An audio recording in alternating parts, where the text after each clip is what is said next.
Sa update sa patuloy na tensyon sa pagitan ng Iran at Amerika, isang drone ng Iran ang pinabagsak ng American fighter jets dahil sa agresibong paglapit umano nito sa carrier strike group. Alamin ang buong detalye mamaya at Representative Rodriguez maghahain umano ng ethics complaint laban kay minority leaders Libanan dahil sa tila pagpanig umano nito sa China. Habang pinapataas ng Amerika ang pressure sa Iran, iniulat ng Reuters na pinabagsak ng Amerika noong Martes ang isang drone ng Iran na agresibo umanong lumapit sa USS Abraham Lincoln aircraft carrier sa Arabian Sea. Sa isang pahayag, sinabi ni Navy Captain Tim Hawkins, isang tagapagsalita sa US Central Command ng Amerika, na isang Iranian Shahed 139 drone ang lumipad patungo sa aircraft carrier na may hindi malinaw na layunin, kaya agad itong pinabagsak ng kanilang F-35 fighter jets na mula umano mismo sa Abraham Lincoln upang protektahan ang aircraft carrier at mga tauhan na sakay. Today, I did speak with folks over at the Pentagon this morning who said that CENTCOM acted both appropriately and necessarily to protect our U.S. personnel and equipment in the region. So CENTCOM did make the decision to shoot down that Iranian drone. It was unmanned. It was acting aggressively towards our USS Lincoln, which we know that aircraft carrier is in the region at the direction of President Trump. Ang Lincoln Carrier Strike Group ang pinakanakikitang bahagi ng pagpapalakas ng Amerika sa gitnang silangan kasunod ng marahas na pagsugpo sa mga demonstrasyong kontra gobyerno sa Iran. At sa isa pang hiwalay na insidente noong Martes sa Strait of Hormuz, ilang oras lamang matapos ang pagpapabagsak ng Amerika sa isang drone ng Iran, ay hinarang naman ng mga puwersa ng Islamic Revolutionary Guard Corps ng Iran ang isang cargo vessel na may bandila umano ng US at may mga tripulanteng Amerikano, ayon yan sa militar ng Amerika. Sinabi ni Hawkins na 2 speedboat at isang drone ng Iran na muhajir ang lumapit sa imbestena ng mabilis at nagbanta na sasakay sila at kukunin ng tanker. Inutusan umano ng 2 speedboat ng Iran ang tanker na ihinto ang makina nito. Sa halip ay bumilis ang tanker at nagpatuloy sa paglalayag nito. Sinabi ni Hawkins na agad na rumisponde ang isa sa kanilang warship na nagbabantay sa lugar, ang destroyer na USS McFault, kaya't napurnada umano ang pag-hijack ng Iran Revolutionary Guard Corps. Sinabi naman ni Trump na noong nakaraang linggo ang Iran ay seryosong nakikipag-usap, habang ang nangungunang opisyal ng seguridad ng Iran ay nagsabing ang mga kaayusan para sa mga negosasyon ay isinasagawa na. Sinabi ni Trump na tila ayaw na ng Iran na maulit ang ginawa niyang pag-atake noon na tinatawag na Operation Midnight Hammer, kaya't patuloy umanong nakikipagnegosasyon ang Iran, kaya't isa umano ito sa mga dahilan kung bakit hanggang ngayon ay hindi pa rin umaatake ang Amerika. They are negotiating. They'd like to do something, and we'll see if something is going to be done. They had a chance to do something a while ago, and it didn't work out, and we did Midnight Hammer. I don't think they want that happening again, but they would like to negotiate. We are negotiating with them right now, yes. At sa ibang balita naman mga kabayan, nagbanta si Cagayan de Oro Representative Ropos Rodriguez na maghahain ito ng ethics complaint laban kay Minority Leader Marcelino Libanan dahil sa tila pagkampi umano nito sa China. Sa isang privilege speech ni Libanan ay pinuna nito si Commodore Tariela dahil sa paggamit ng mga karikature ng Pangulo ng China na siya namang pinagmulan ng patuloy na patutsadahan.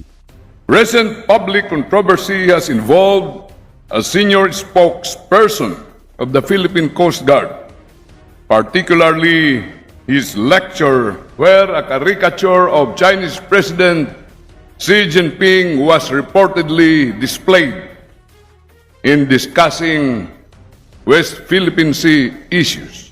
This is an honest call for discipline, propriety, and adherence to the standards required of public officials under our laws. That a member of this Congress will stand up in favor of China.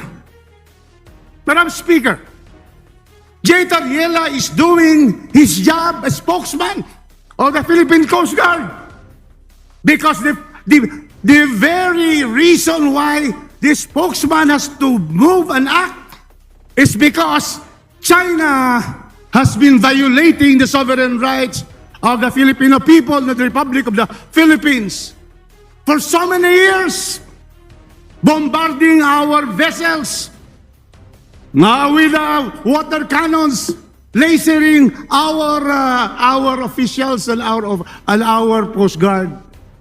So therefore, where are we for? For whom are we for? I'd like to ask the Honorable Minority Leader, because I am really, at this point, I cannot understand why we are protecting China, who has been the cause of all this aggression. One of our Coast Guard lost his finger. And then here we come in this house to question that act of having caricature. China has caricatured so many of our leaders, Madam Chair. It has hired, Madam Chair, trolls. It has hired traitors in this country, Filipinos, paid for. So therefore, Madam Chair, I would like to state here, I'd like to ask again, are you still insisting, Minority Leader, that our spokesman of the Philippine Coast Guard has violated the Code of Conduct of Public Officials? Because I would like you to read each one of what you have cited, and I will show that he has complied with all the laws of our country. In his heart and mind, it is to protect the Republic of the Philippines. For who will protect us? Will it be the Chinese? Of course not. It will have to be our people. It will have to be our officials. It will have to be the Coast Guard. They are the ones in charge of the integrity and sovereignty of our people, of our own seas. Madam Chair. Pero giit ni Libanan ay hindi naman niya dinidepensahan ang China. Nananawagan lang daw siya na pairalin ang disiplina at profesionalismo ng mga kawani ng gobyerno. I am not defending China, Madam Speaker. As I said in my speech, what I am saying is that we have to act with professionalism, discipline, and manage our international relations properly, Madam Speaker. So I now call. Please withdraw that, because otherwise there will be a charge. I'm going to file, Madam Chair, in his presence now, because I cannot, in conscience, accept what he has said. We are all Filipinos. We took the oath to defend the Philippine Constitution, to obey the laws of the land, and a signatory to the United Nations Convention of the Law of the Sea. We are also obligated. So therefore, can be no compromise on this. We cannot compromise national security. Therefore, I would like the gentleman to withdraw his privileged speech. Madam Speaker, ako po ay nire-request na mag-withdraw ng aking privilege speech. Hindi ko po i-withdraw po yan.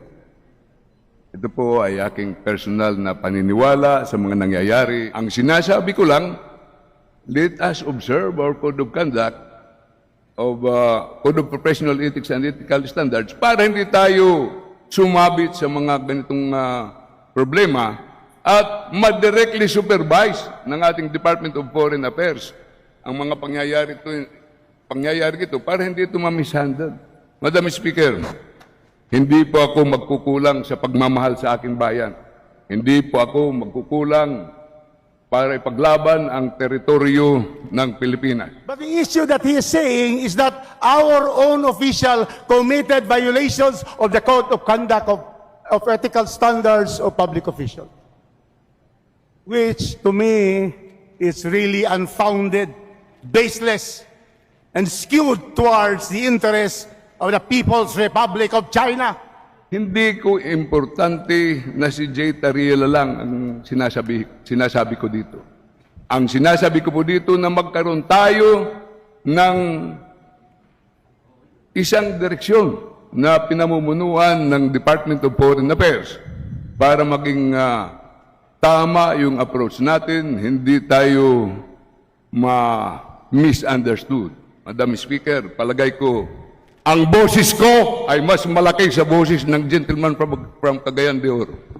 Session suspended. Pero Si Representative Rufus Rodriguez ay matagal nang ipinaglalaban ang karapatan ng Pilipinas sa West Philippine Sea. Dumadalo ito sa mga forum sa iba't ibang mga bansa upang ilahad ang karapatan ng Pilipinas at mga panghaharas ng China sa West Philippine Sea, kabilang ang tinatawag ng mamamayang Pilipino ngayon na 9 Hodas Line ng mga tsinador.